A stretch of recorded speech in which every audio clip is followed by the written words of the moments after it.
pagavau ritmą, važiavau visą varžybų laiką savo tempu, kažkaip nekišo kojų klaidos ir technika atlaikė ne taip, kaip pirmuose 3 etapuose prieš tai.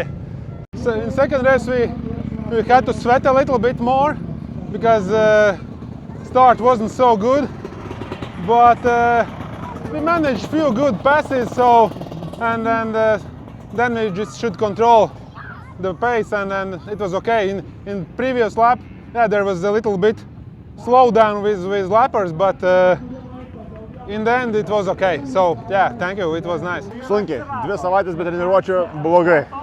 Nors ir veteranui reikia padirbėti rimčiau. Kažkaip simuliuoti negalim, dar savo trasoje iš vis žiauriai ir psichologiškai sunku, ir aplamai sunku. Ai, kiek treniravaus toks rezultatas, taip kad man gerai. Antras važiavimas visai, startas labai truputėlį tokio davė streso, nes neužsikūriau motociklo, teko startuoti beveik iš paskutinės pozicijos.